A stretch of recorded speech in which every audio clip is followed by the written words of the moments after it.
Writing এ আরো বেশি formal tone achieve করার জন্য কি করা যেতে পারে?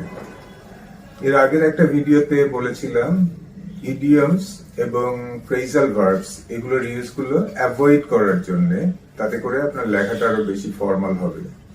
এছাড়া আর কি করা যেতে পারে? আজকে তিনটা জিনিস নিয়ে কথা বলবো। সেটা হচ্ছে যে আপনার লেখার মধ্যে কিভাবে ক্ল্যারিটি, অ্যাকুরেসি এবং প্রফেশনালিজম নিয়ে আসা যেতে পারে সেটা নিয়ে খেয়াল রাখবেন। তিনটা জিনিস: clarity, accuracy, professionalism, CAP, cap. Okay, এখন কিছু এক্সাম্পল দেখি, যেগুলো দেখে আমরা সহজে বুঝতে পারবো যে বিষয়টা আসলে কিভাবে আপনার লেখার মধ্যে নিয়ে আসা যেতে পারে। প্রথমে একটা সেন্টেন্স দেখেন।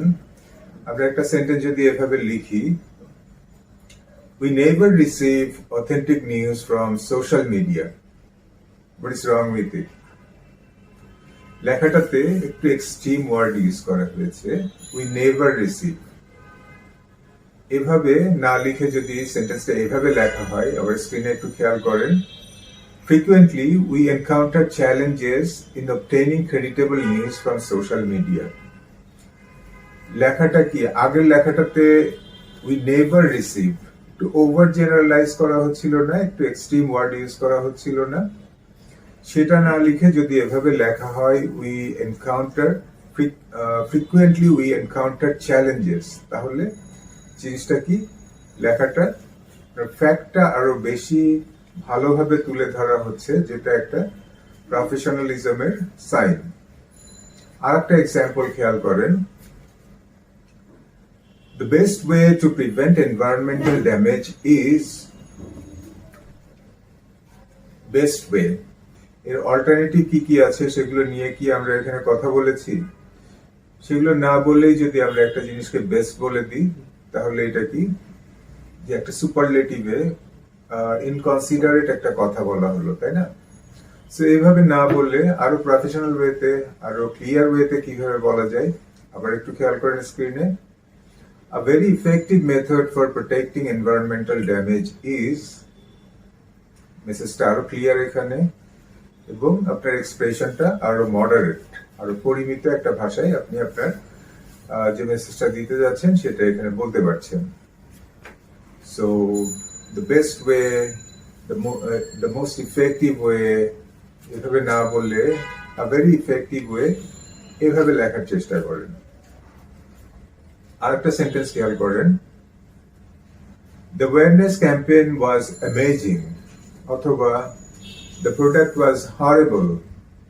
অ্যামেজিং, হরিবল, এগুলো আমরা স্পোকেন ইংলিশে এত বেশি ইউজ করি, এটা একটা, এগুলোকে কি বলা যায়, যে ওভার ইউজড এক্সপ্রেশনস বা ক্লিশের মতো। রিটেন ইংলিশে আসলে এই জিনিসগুলো একটু ইনফ্লেটেড ল্যাঙ্গুয়েজ, মানে ফোলানো ফাঁপানো একটা ল্যাঙ্গুয়েজের মতো হয়ে যায়। এগুলো অ্যাভয়েড করার চেষ্টা করবেন। তাহলে কি করা যেতে পারে, কিভাবে লেখা যেতে পারে, এগুলো স্ক্রিনে একটু খেয়াল করেন। এটা আমি যেভাবে লিখেছি, the awareness campaign was well organized and effectively conveyed the key information. So the awareness campaign was amazing, এভাবে না বলে যদি আমরা এভাবে বলি, তাহলে কি হচ্ছে, যে আমরা যেটা বলতে চাচ্ছি ওই মেসেজটাকে আরো ক্লিয়ারলি কনভে করা হচ্ছে, ওই মেসেজটা আরো পরিষ্কারভাবে দেওয়া হচ্ছে। সেকেন্ড সেন্টেন্সটা এখানে ছিল যেটা, the product was horrible, এটা না বললে যদি আমরা বলি, the product had some flaws that could be improved upon। So এটা কেউ হরিবল এভাবে না বললে ইনফর্মাল ইংলিশে চলে যায় একেবারে। যদি এইভাবে বলা হয়, আমরা সেকেন্ড ওয়ে যেটা দেখলাম, যে the product had some flaws that could be improved upon, তাহলে সেন্টেন্সটা আরো অনেক ভালো হয়। আরেকটা সেন্টেন্স দেখি, the impact of the recent drought was terrible। হরিবল এর মতো আরেকটা ওয়ার্ড, টেরিবল। কোনো কিছু সম্পর্কে এইভাবে একবারে টেরিবল, হরিবল, অ্যাপালিং এইভাবে না বলে জিনিসগুলো আরো ভালোভাবে কিভাবে লেখা যায়, আমি যেভাবে লিখেছি একটু খেয়াল করেন। The recent drought had a significant impact on region's water supply, leading to shortages and decreased crop yields। তো মেসেজটা আসলে কি বলতে চাচ্ছি আমি সোজাসুজি একবারে টেরিবল হরিবল এভাবে না বলে আরো বেশি ইনফরমেশন দিয়ে যদি এটাকে লেখা হয় তাহলে আপনার লেখাটা আরো ভালো হয়, আরো বেশি প্রফেশনাল হয়। আরো দিয়ে একটা এক্সাম্পল দেখব। এগুলো আসলে রাইটিং এর ক্ষেত্রে আপনি যত বেশি রুল পড়বেন, অ্যাপ্লাই করতে যেয়ে তত বেশি প্রবলেমে পড়বেন। এটা না করে যদি এক্সাম্পল সেন্টেন্স ধরে ধরে এইভাবে দেখেন যে যেগুলো আপনার মাথায় থাকে এবং অ্যাপ্লিকেশনের সময় আপনি যখন লিখতে যাবেন তখন এই জিনিসগুলো সহজে মাথায় আসবে।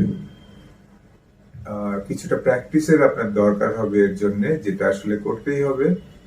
বাট তারপরেও রুল পড়ে পড়ে আমরা অনেক বেশি টায়ার্ড হয়ে যায়, কিন্তু রুলগুলোকে অ্যাপ্লাই করতে গেলে বেশি সমস্যা হয়। সো রুলের ফর্মে না বলে আমি এক্সাম্পল দিয়ে জিনিসগুলো আলাপ করছি। আর একটা সেন্টেন্স দেখি তাহলে।